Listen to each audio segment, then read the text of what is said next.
everyone, I'm Monica and welcome back to another MCAT Master interview. In the series, we basically just sit down with top scorers so that we can find out what strategies help them the most on the MCAT and hopefully inspire you as you're studying too. Just because you might be feeling discouraged now doesn't mean you can't succeed on this exam. Even top scorers have struggled with the MCAT, but they managed to increase their scores to competitive levels, so we're going to show you how they did it so that you can do it too. And with that, I'd like to introduce you all to Julia DeZiel. Julia, welcome to the series and thanks so much for joining us. Thank you for having me. Of course. We're so excited to hear about your story and everything, but before we launch in, I'm just going to give our listeners a little bit more information about your background. So, when Julia first started prepping for the MCAT, she found herself scoring around a 496 on practice exams. When she ended up taking the MCAT officially, she scored a 508. Although that's still a fairly good score, it was still below her score goal, so she knew that if she had the potential to do better, she should definitely go for it. For this reason, she set out to take the MCAT again, only to score a 499 on a practice exam right away. She had less than 7 weeks to her second test date, so feeling discouraged, understandably so, she decided to enlist the help of one of our MCAT mentors. And by working on her mindset and learning the best ways to improve on her weaker sections, Julia was eventually able to increase her score to a 515 by her second test date. This is a 16-point increase in less than 50 days. But although improving by this much is a difficult feat, Julia is proof that this is absolutely possible with the right work ethic. So that's exactly what we're going to dive into in this interview. What Julia did to increase her score, how she studied and scheduled her prep, what strategies she used for each section, and so much more. With that, let's go ahead and get started.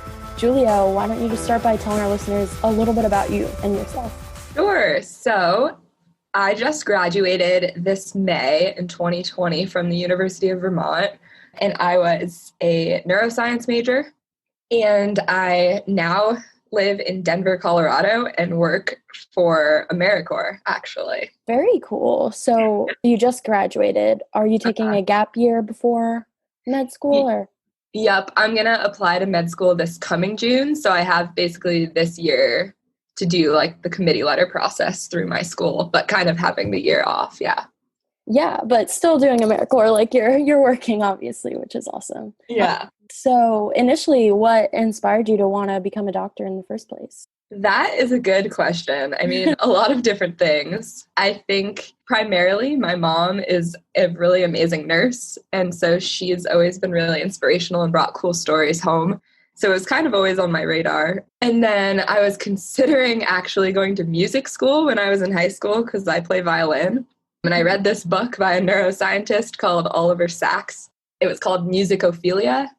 It was all about like the brain and music-related disorders.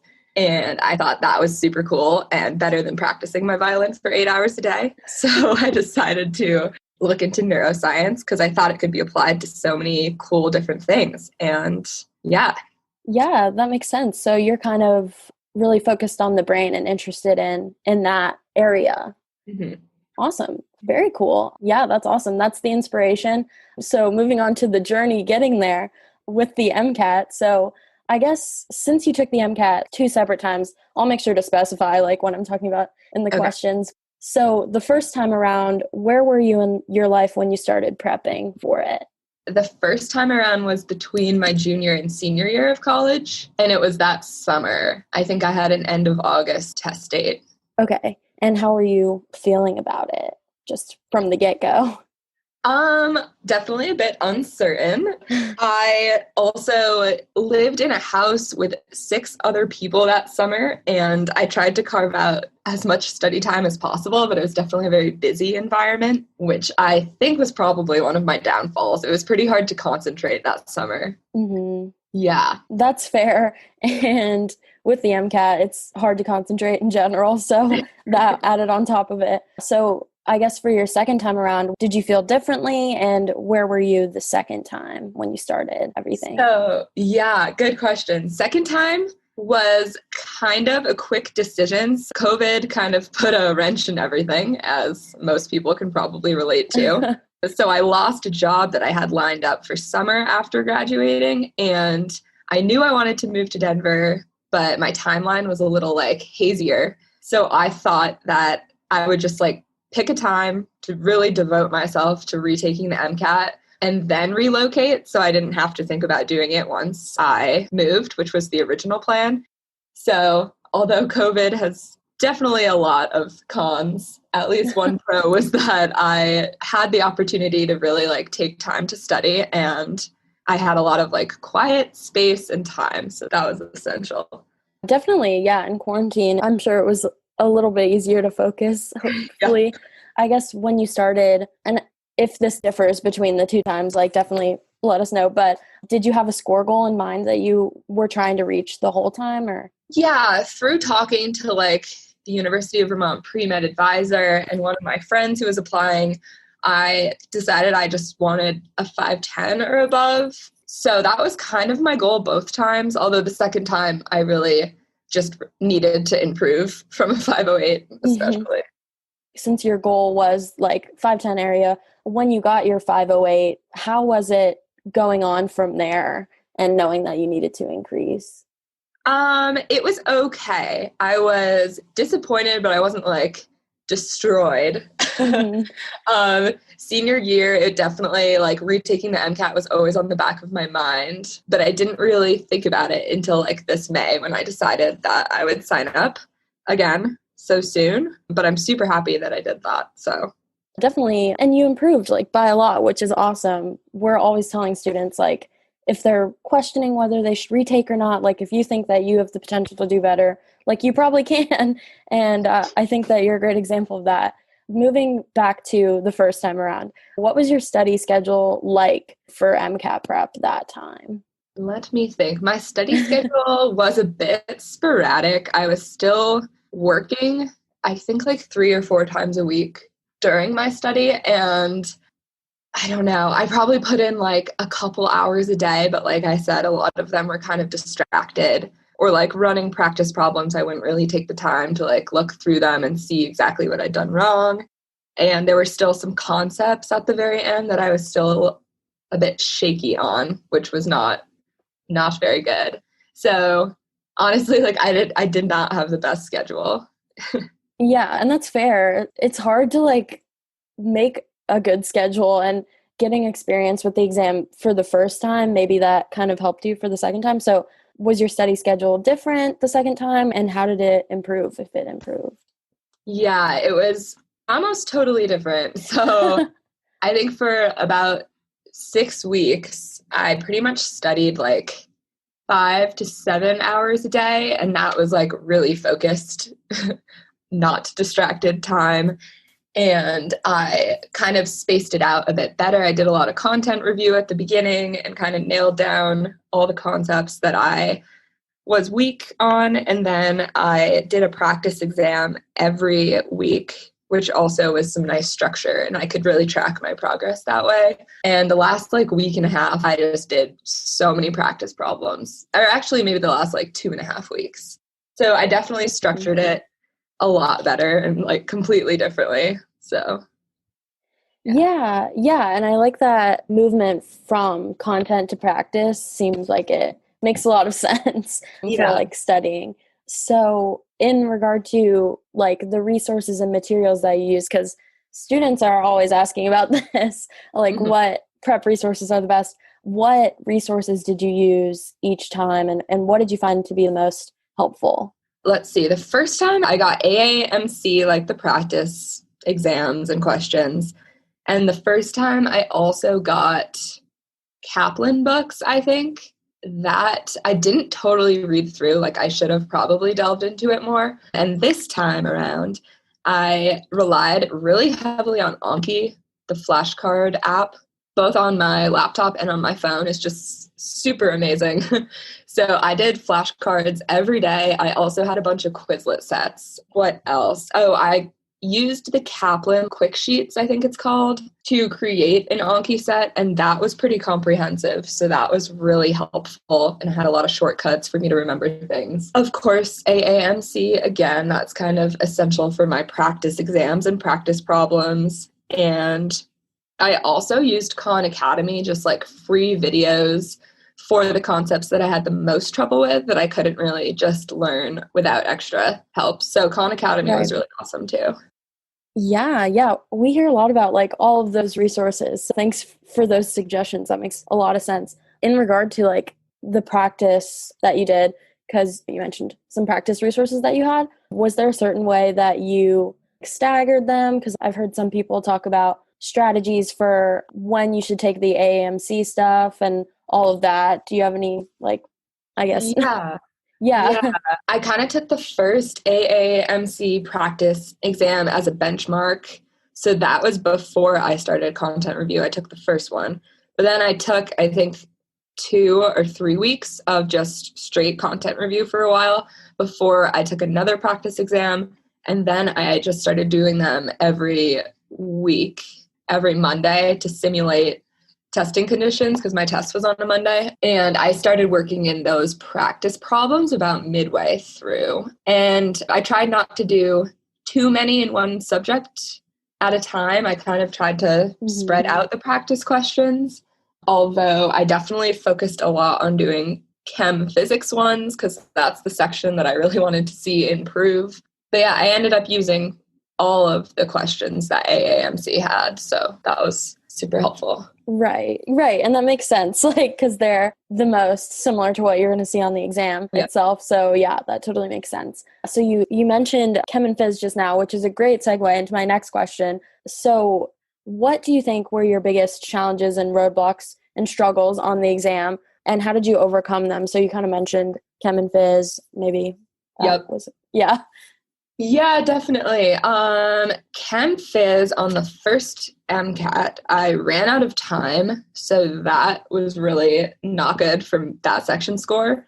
So this time around, I came into it kind of knowing that that was a big weakness, and I needed to speed up that section and also make it more accurate. So that was my biggest weakness, I would say. I think another one was just like lacking confidence. I was really worried that I wouldn't be able to improve much from a 508.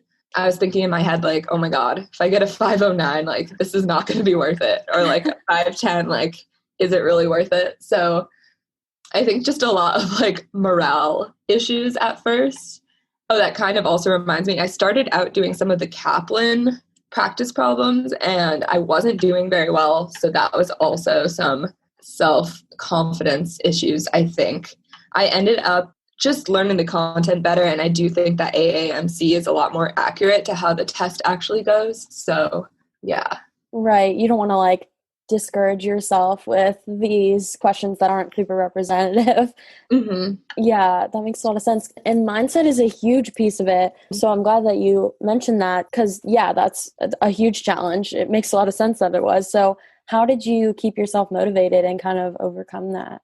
That is a good question. I think just like my drive to go to med school is so strong that I would just have to sit back and kind of remind myself of the bigger picture a lot of the time, like what I was doing everything for, like not get caught up in small details. And I actually just made sure to do a lot, like balance my time. I still worked about like once a week just so I could like get out of the house. I also trained for a half marathon just as like a separate goal from this. Honestly, like exercising, I would sometimes listen to podcasts about the MCAT, but also it was a good way to like clear my head and remind myself like what I was doing everything for. Yeah, perspective. Yeah, that's so important. And balance too. Like you said, your health, like making sure that you're taking all of that into account too. Yeah, that's awesome. So I guess moving on from the challenges a little bit, so eventually you did reach out to us for help and you were assigned to tutor with Emily, right? So why don't you tell us just a little bit about your tutoring experience with her and what she helped you with?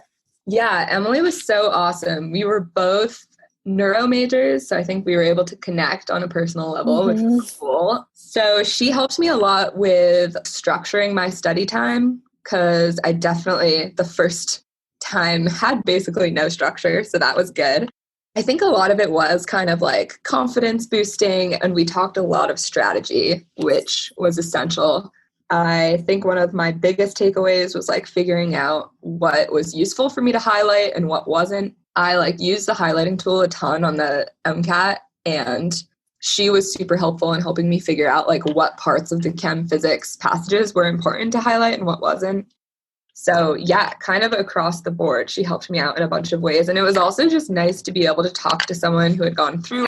I actually like don't know that many people applying. So I think she was just great for general advice too. Definitely. And just somebody to like even complain with or even just talk about the exam with, who knows? Yeah, even that can just be a morale boost a little bit.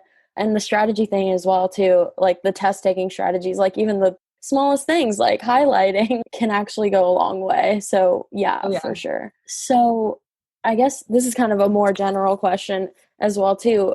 If there was a student that's in a place that you used to be below where they want to be scoring and they need to increase fast, so what advice would you have for them to increase? Like what strategies and methods do you think helped you the most?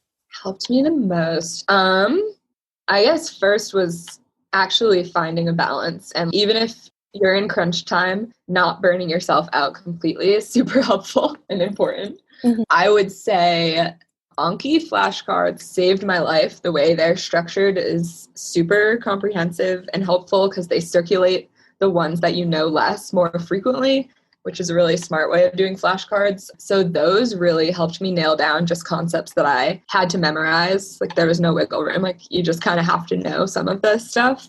And then also thinking about the exam more strategically. I think the first time I studied, I was thinking more about concepts and I got all caught up in some small details sometimes, but actually big picture strategy helped me a lot more this time around.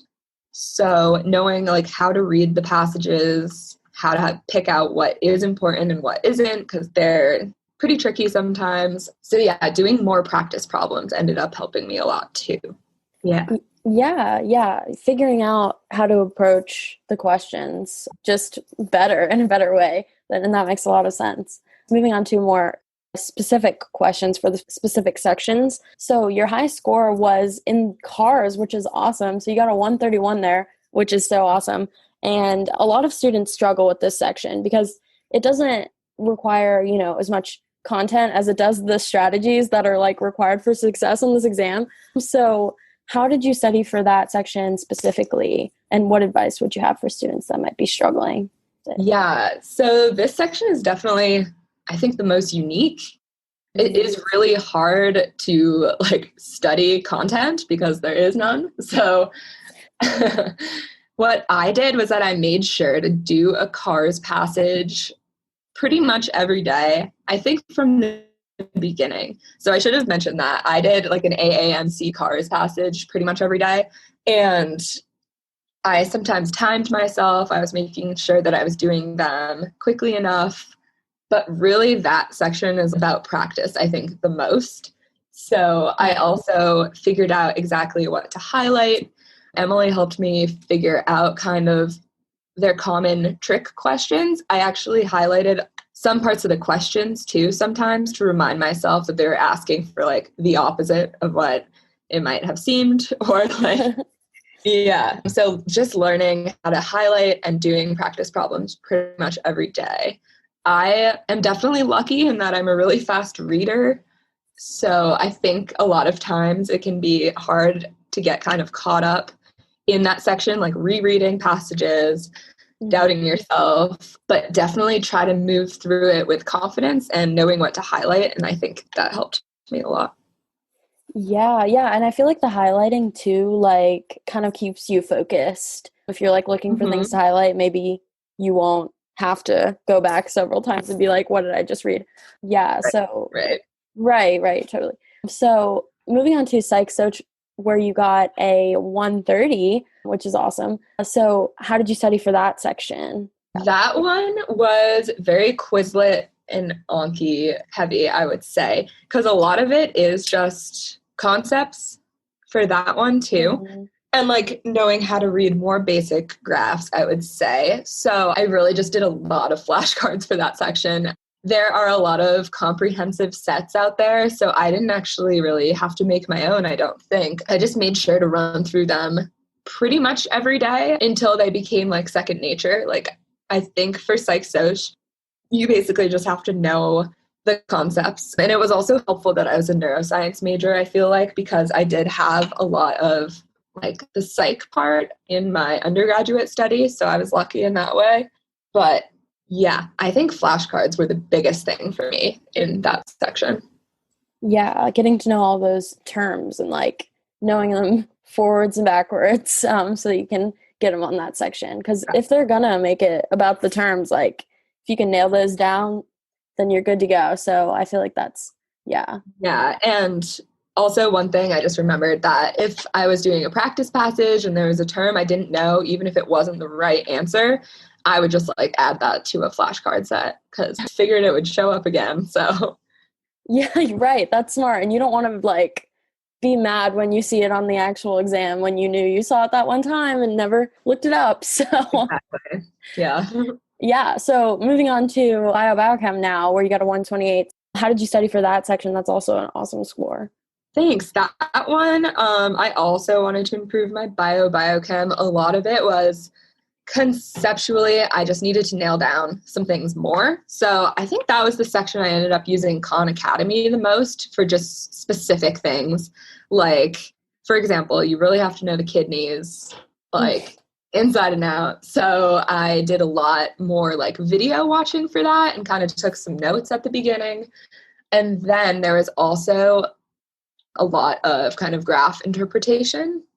And Emily, the MCAT tutor, kind of helped me figure out how to make my graph analysis faster and more accurate. So we focused on like looking for like what the X and Y axes mean, or just like kind of skimming the graphs at first to get a basic understanding and then going back if I needed to. So I wasn't wasting time. So I think the first time I took the MCAT, I was pretty much down to the wire on timing. And this time I had a lot more wiggle room to go back and check my answers, which was really nice. So I think I kind of streamlined that, which was really helpful. But yeah, so Khan Academy, and I also used flashcards for biochem just for like kind of more basic knowledge, but then learned how to analyze the passages better through Emily. Right, right. And it kind of sounds like, based on what we've been talking about so far, you had a lot of the tools and skills already, but just needed to like make them more efficient or like more time effective and stuff like that. And I feel like a lot of students who aren't getting the scores that they want are in the same boat too. Like they have the content in a lot of cases and they have the skills as well. They just need to like get past this like point that they're at, this plateau. So yeah, I really think that if you think you can do better, you should definitely go for it because you did. You had the potential to do better and you did. So anyway, moving on to the final section, Chem and Phys. So we already kind of talked about this was a section that you were kind of iffy on in the beginning. So do you have any advice for students who might be feeling the same about it? Yeah, I mean, I was happy that I improved my score. It was still my weakest section by far, I would say. I think physics is probably my weakest subject in general. But this time around, I made sure to just know a bunch of the general physics equations, but not actually get too caught up in like memorizing a huge list. There's actually some strategic ways to memorize equations that you can just use different like versions of them. Or another big strategy for me was like figuring out what units I needed to be looking for and then kind of figuring out the equations that way, which is super helpful, like picking out units in the passages and highlighting the right things. Also, my problem was really with timing with that section because I tend to get too sucked into like the details of the passage. And like I said, the first time I completely ran out of time and that freaked me out a lot because it was the first section. So then I felt really scatterbrained for the rest of the MCAT. So this time I made sure to just like take deep breaths. I was pretty down to the wire with timing, but I was able to answer all the questions. I like went for a walk down the hallway just between sections and like really decompressed. So I think a lot of my chem physics was just strategy in taking the exam and not being too hard on myself. So that was really helpful. And like for content review, I did use a lot of Khan Academy for that too. So yeah. Yeah. Even just like general getting better with the exam improved your score there, which yeah, that makes a lot of sense. And I'm glad that you bring up the order too. of the sections, because that's the thing that's intimidating about Chem and Phys in a lot of cases, is that it's just right away you're like starting off with it. So you just got to like compartmentalize and move on. So yeah, that's another perfect transition. So walk us through your actual MCAT day. We can just talk about the second one. Cool. How did you feel and just how did it go in general? I was pretty nervous. I had to drive 2.5 hours to get to my testing site. I booked it pretty late, and with COVID, there were restrictions. So I actually had my dad drive me, which was nice because I ran through a couple flashcard sets that morning, and I kind of actually tried to not think about it, not get too nervous. And some people say dress well, test well, but I personally do not say that. I wore like the comfiest sweatpants possible, brought a huge cup of coffee that I drank a third of in between each section so that I had equal levels of caffeine going. That's strategy right there. Exactly. That was some math. So yeah. And also a great thing for me was that this MCAT was at noon, and I am definitely not a morning person, I would say. So the noon time was perfect for me because I got up. Oh, I also had time to go for a run, like drove to the testing center, and I felt like I was awake and like ready to do it. Whereas the first one was at like 6:15 in the morning or something, and I drove myself, and I was like, yeah, it was really nice to have the exam at noon. But so I was super, super nervous going into it, but I kind of just had to compartmentalize, and like knowing that Chem Phys was first and knowing it was going to be my hardest section was anxiety provoking, to say the least. But yeah, I just think I compartmentalized better and just knew that I had to focus the rest of the time too. So yeah. Yeah, and you made it through. So how did it feel being done and walking out? Oh goodness, I like did not know what just happened. It was all a blur, you know. I felt pretty good, but there I was thinking about like a few questions that I'd been unsure of, you know, when you get out of an exam and you're like, oh man, I hope I like did the right thing. I was definitely really stressed out the rest of that day just because I really needed to do better, of course. But it is, in a way, getting scores back a couple weeks later is kind of nice. I feel like I had time to like decompress, and I had a little bit of time to kind of like come to terms with whatever was going to happen. But yeah, super nervous, but I was super hopeful too. Right. That's a good mixture, I guess. So how was it to get your score back? Like, tell us about the reaction. Oh my gosh. Yeah, it was amazing. I was so nervous all day. I just avoided looking, and then I finally checked. My roommates made me. And I started crying a bunch, and I was shaking like a leaf, actually, which was very off-brand for me. It was kind of funny. Yeah, it was just so amazing and pretty surreal because it was better than I was really hoping for. My best practice exam had been a 513. So it was just amazing getting that news back and feeling like I would be a competitive applicant. It's pretty unreal still. So Yeah, it's definitely something to be proud of. Like, that's awesome. And it had to feel good to know that you did improve. And oh yeah. Yeah, you're competitive. You're going now. So I guess going from here, we kind of already talked about how you're taking a gap year and everything, but what are your plans going forward? Do you know like what kind of medicine you want to go into and blah, blah, blah? Anything about that? Yeah, I have some ideas. So with AmeriCorps currently in Colorado, I'm working with the Colorado Opioid Response Program. So I'm super interested in addiction medicine and improving access to behavioral healthcare more broadly. So I'm thinking, I mean, this could change, but I'm thinking of maybe like psychiatry within a fellowship in addiction medicine, or kind of the other option is family medicine or internal medicine with a fellowship in addiction medicine. So as of now, I'm pretty interested in substance use disorders, but I'm also interested in mental health and kind of public health more broadly. So that is kind of the plan. But I know that, 4 years later, after doing rotations and such, who knows if I'll stumble upon something else. But yeah. Right. You never know. But it's good to have, like, you have a bunch of different interests, and it sounds like you know what you like so far, which is good. And addiction medicine, that's so important and awesome. So it's really cool that you want to go into that. And it kind of like matches up with your background, the neuroscience, everything behind that as well. So yeah, That makes sense. Okay, well, I think that's about all the questions I have for you. Do you have any final thoughts for students who might be listening to this and are just feeling like discouraged by the MCAT? Yeah. Really just believe in yourself, take time for yourself that's not studying, but make sure to have some sort of structure. And yeah, I think it's all about strategy, not just content. So really knowing how to take the exam is often a lot better than knowing everything and every piece of content that's going to be on the exam. So yeah.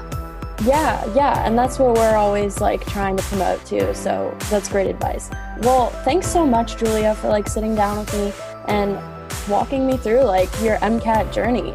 Congratulations again on your score. It's awesome. And it's been really fun talking to you. Yeah, you too. Thank you so much. Of course. And good luck with everything like going forward with medical school and AmeriCorps, everything going on. And finally, thanks to all of our listeners for listening to this. Like Julia said, you guys can do this, and good luck with the rest of your studying. Hey everyone, this is Monica again, and before you go, I just want to remind you that if you're not receiving our daily free MCAT strategy and success story emails yet, definitely be sure to sign up for those at mcatmastery.net/free course. In addition to that, if you feel like you might need personalized help with the exam and would like to have an MCAT mentor kind of look at your situation and help you identify exactly what's holding your score back, you can look into that too at mcatmastery.net/mcatmentors. And lastly, and most importantly, we just want you guys to know that you have what it takes to succeed on this exam. We know the MCAT is intimidating, and when you get a score that's lower than you expected on a practice or on the real thing, it's so easy to feel discouraged or frustrated or even hopeless about the exam. We get it. A lot of us have been there. So we want to give you the guidance that we wish we'd had when we were in your shoes. And that's what these interviews are for. That's what our emails are for. We want you guys to be able to feel confident again, and most importantly, be able to see that med school admission is possible and it's not out of your reach at all. So thanks again for listening, and remember that every top scorer, every med student, and every doctor made it through this journey. So you can do it too. You guys got this.